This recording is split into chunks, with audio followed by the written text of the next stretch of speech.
Hello everyone, मैं हूँ शुभोश्री और मेरे ट्रैवल एंड टेस्ट चैनल पर आप सबका स्वागत है। आज मैं आई हूँ वाराणसी का दूसरा वीडियो लेकर। वाराणसी एक ऐसा शहर जो अपनी संस्कृति, विरासत और आध्यात्मिक माहौल के लिए जाना जाता है। यहाँ की गलियों में इतिहास भी है और एक अलग ही सुकून महसूस होता है। मेरे पिछले वीडियो में मैंने आपको वाराणसी के खूबसूरत घाट और प्रसिद्ध जगहें दिखाई थी, लेकिन आज का वीडियो थोड़ा अलग और खास है। आज मैं आपको दिखाने वाली हूँ वाराणसी का असली स्वाद, यहाँ का स्ट्रीट फूड, स्थानीय व्यंजन और वो सब कुछ जो इस शहर को खाने के शौकीनों के लिए इतना खास बनाता है। तो चलिए शुरू करते हैं एक स्वाद भरी यात्रा वाराणसी के जायकों के साथ। वाराणसी आए और शाम की आरती ना देखें तो सफर कहीं ना कहीं अधूरा सा लगता है। इसीलिए मैं भी अपने होटल से करीब 5 बजे ही निकल पड़ी ताकि इस खूबसूरत अनुभव को मिस न कर दूं। मेरा होटल घाट के पास ही था, इसीलिए मैं आराम से समय पर पहुंच गई। अगर आप भी यहाँ आते हैं तो कोशिश कीजिएगा कि 5 बजे तक पहुँच जाएं, क्योंकि उसके बाद धीरे धीरे भीड़ बढ़ने लगती है। मुझे तो आगे बैठने की जगह मिल गई थी, लेकिन आप सीढ़ियों पर भी बैठकर आराम से आरती का आनंद ले सकते हैं। आरती के पास ही बैठने की व्यवस्था होती है, जहाँ से दृश्य और भी करीब और मनमोहक लगता है। और आप अगर चाहें तो 100 रुपीज़ में बोट भी ले सकते हैं, जहां से आप बैठकर फ्रंट व्यू में आरती का आनंद ले पाएंगे। जैसे ही आरती शुरू होती है, पूरा माहौल एकदम से बदल जाता है। घंटियों की मधुर आवाज़, मंत्रों की गूंज और दीपों की रोशनी से पूरा घाट जगमगा उठता है। गंगा किनारे खड़े होकर जब पुजारी एक साथ आरती करते हैं तो वो नज़ारा सच में मन को छू जाता है। हवा में घुली अगरबत्ती की खुशबू, पानी पर पड़ती रोशनी और चारों तरफ भक्ति का माहौल, ये सब मिलकर एक ऐसा अनुभव बनता है जो शब्द में पूरी तरह बयां करना बहुत मुश्किल है। ये सिर्फ एक दृश्य नहीं बल्कि एक एहसास है जिसे आप सब महसूस कर सकते हैं।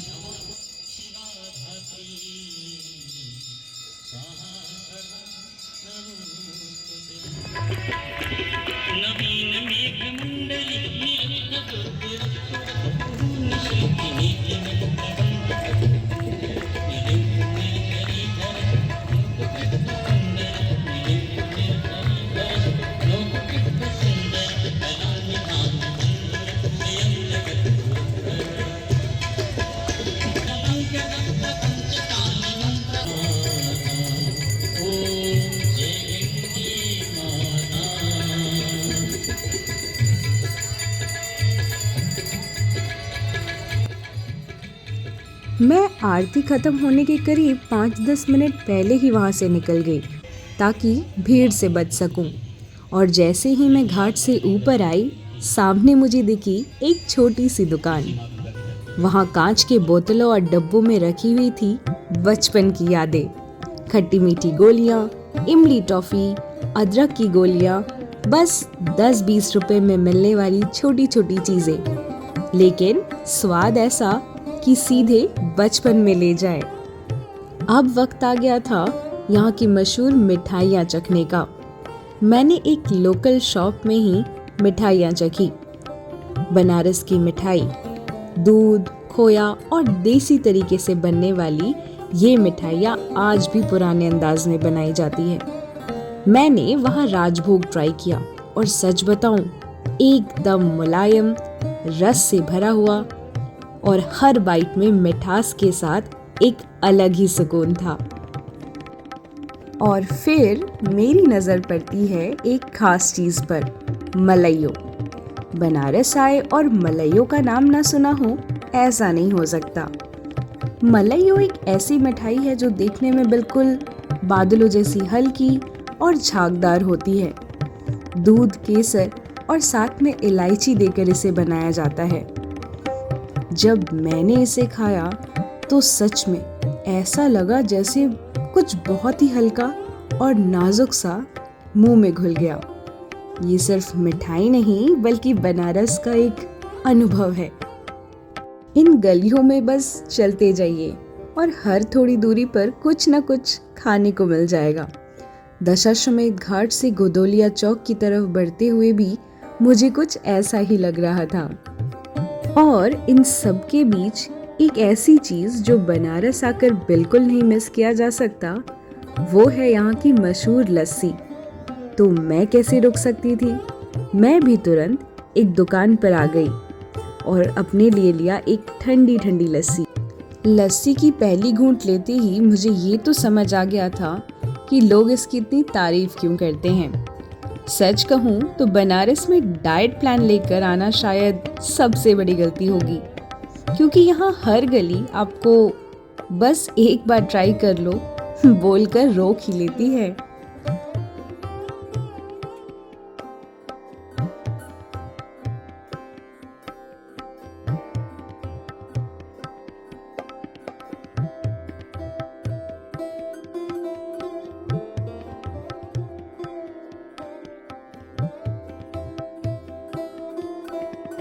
इस बीच मैं एक बार मंदिर भी हो आई थी, पर हाँ, वहाँ फ़ोन ले जाना मना है, इसलिए फ़ोन मैंने बाहर लॉकर में ही जमा करवा दिया था। वहाँ से निकलकर मैं थोड़ा गलियों में घूमी और फिर आगे आपको दिखाती हूँ मैंने क्या खाया। गोदोलिया चौक के आगे आपको मिलेगा मशहूर काशी चाट भंडार, जहाँ हमेशा काफ़ी भीड़ लगी रहती है। लेकिन मैंने सोचा क्यों ना इस बार कोई दूसरी दुकान ट्राई किया जाए, क्योंकि काशी चाट भंडार के तो आपने कई वीडियोस देखे ही होंगे। तो मैं एक छोटी सी शॉप पर रुक गई और ये था गोदोलिया चौक के पास। इनकी वैरायटीज अनलिमिटेड थी। मैंने अपने लिए मंगवाए एक कटोरी चाट और एक पालक पत्ता चाट।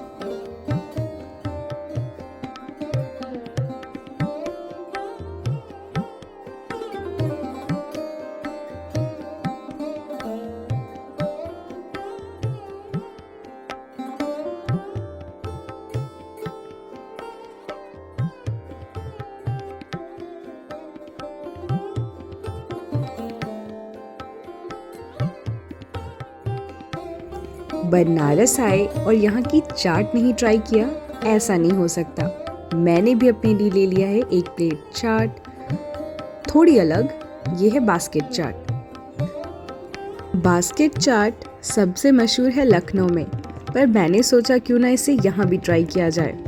ये कटोरी बनती है आलू के छल्लों से, जिसे डीप फ्राई किया जाता है, और taste let me tell you, ठंडी दही, अनारदाने, आलू, सबका टेस्ट बहुत अच्छा। सबसे ज़्यादा मैंने लोगों को देखा टमाटर चाट और पालक पत्ता चाट ऑर्डर देते हुए। मैंने तो यही मंगवाया था। पालक पत्ता चाट भी मुझे अच्छी लगी। और चलिए इसे फिनिश करती हूँ और आगे दिखाती हूँ मैंने और क्या क्या किया। ये देखिए, मैं आ गई थी गोदोलिया चौक और यहाँ का नज़ारा जितना लाइवली उतना ही सुकूनदायक। यहाँ आप आसपास घूम सकते हैं। यहाँ बहुत सारी मिठाइयों की भी दुकान थी, साड़ियों की दुकान थी, साथ ही मिल रही थी ठंडी ठंडाई। पर मुझे और मीठा खाने का बिल्कुल मन नहीं था, सो मैं ऐसे ही इस चौक के आसपास टहल रही थी। गोदोलिया से मैं वापस चली आई दशाश्वमेध घाट की तरफ। अब घाट पहले से काफ़ी शांत हो चुका था। ठंडी हवाएं चल रही थी और गंगा किनारे बैठकर कुछ देर बस उस पल को महसूस करने का मन कर रहा था। मैं भी वहीं चुपचाप बैठकर कुछ वक्त बिताई। दिन भर की भीड़, आवाज़ें और स्वाद जैसे अब धीरे धीरे एक खूबसूरत याद बनती जा रही थी। इसके बाद मैं वापस अपने होटल के लिए रवाना हुई क्योंकि अब मेरी ट्रेन का समय हो चला था। डिनर मैंने नहीं किया क्योंकि सच कहूँ तो मेरा पेट पहले से ही पूरी तरह भर चुका था। वैसे अगर आप चाहे तो यहाँ खाने के लिए थाली से लेकर और भी बहुत कुछ है जो आपको आसानी से मिल जाएगा। बनारस और पान ये दो अलग नहीं हो सकते। कह लीजिए पान बनारस की पहचान है। मैंने भी अपने लिए मीठा पान बनवाया। गुलकंद, सौंफ और भी बहुत सारी मीठी चीज़ें उन्होंने पान में डाली और फिर एक खूबसूरत से चांदी की शीट में उसे लपेटा। आइए मैं खाकर आपको बताती हूँ कि बनारस की पान मुझे कैसी लगी।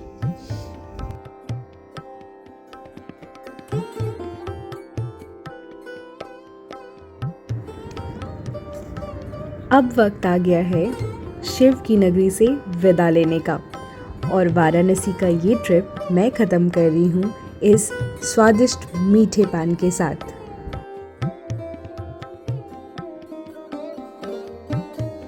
जैसा मैंने सोचा था, ये पान ताजगी से भरी हुई थी। तो चलिए वीडियो को यहीं ख़त्म करती हूँ। हर हर महादेव। मिलते हैं किसी अगले वीडियो में। तब तक के लिए don't forget to like, subscribe and share my channel.